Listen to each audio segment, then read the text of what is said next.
Good afternoon, everybody, and welcome back to Can Bus Kenny. Today we got this Nissan NV van in here. It's got two cat codes. It also has a cold start issue, but I can't really diag that right now. It's too warm. It's not acting up, so we'll have to do that another day. So it has two cat codes for efficiency codes. So I don't think I've ever done this before. It's pretty easy. All you need is a scan tool with graphing capabilities, and you'll be able to tell if your cats are okay or not. I'm just gonna pull this back a little bit. Whoa. So I've got this recorded up here so I can show you. Let's see. So the red and the blue trace here are the downstream O2 sensors. The upstream O2 sensors are actually AFR sensors, air fuel ratio sensors. We don't really need to know super much about those right now. It's mostly going to be downstream, but you'll see what it does to the upstream during certain events. So we'll try to go forward a little bit here. All right, you can see that there is some sort of event here. That event is a deceleration event of zero gas. So during that, this goes lean, and then which on AF sensors they're backwards of narrowband sensors, and you should also verify that anyways just by going on a test drive. When you let off the gas, oop, I touched something. When you let off the gas, they should both go lean.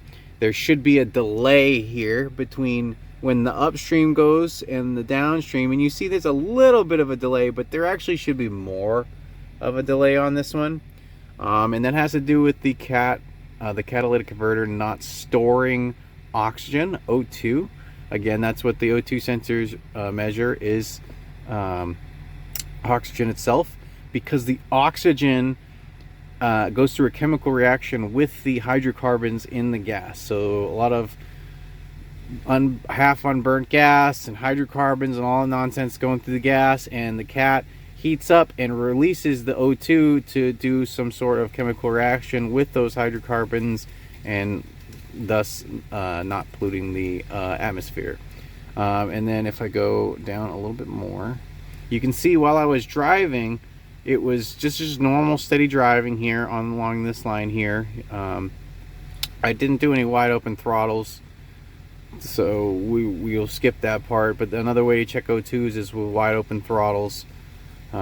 You can look up a video on your own of that. This big ass van and nowhere to really gun it. I just didn't do it. But you can see here that there's a whole lot of switching happening, almost like it's a front O2 sensor.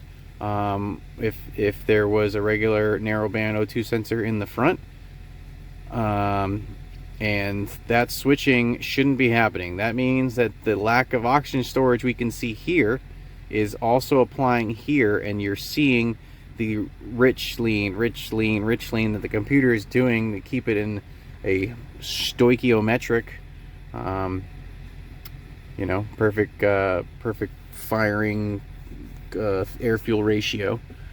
That's why we have the air fuel ratio sensor. You don't see it too much on the upstream because the air fuel ratio sensor is so much quicker than the narrowband sensors. That's why the narrowbands are cheaper. That's why they put them on the rear to monitor the cat. So pretty easy diag. There is no reason to touch anything here. The only thing on a cat efficiency code you want to do is make sure there's no exhaust leaks, which I know that this truck does not have any exhaust leaks. So I've already done that due diligence. And this actually might be one where we tried Cataclean in the past. I have had luck with Cataclean. So you can guys do that on your own, but you gotta do the directions exactly how it is, and then you also might have to do it multiple times depending on how big the tank is and how big the cats are, I guess. I mean, there's some variables there. You can take them off and clean them. I've seen Scotty Kilmer online do that, so you can look that up on your own. We're in the business of making money, so we always sell them cats instead of doing all that labor for no cats, because the scrap guy comes by, and then we want we'll never have cats out there. They're stored inside. But yeah, so that's quick easy way to do it. I recorded this so I didn't have to break the law, You know, you can pretty much see as long as we go. The red trace does look worse than the blue trace.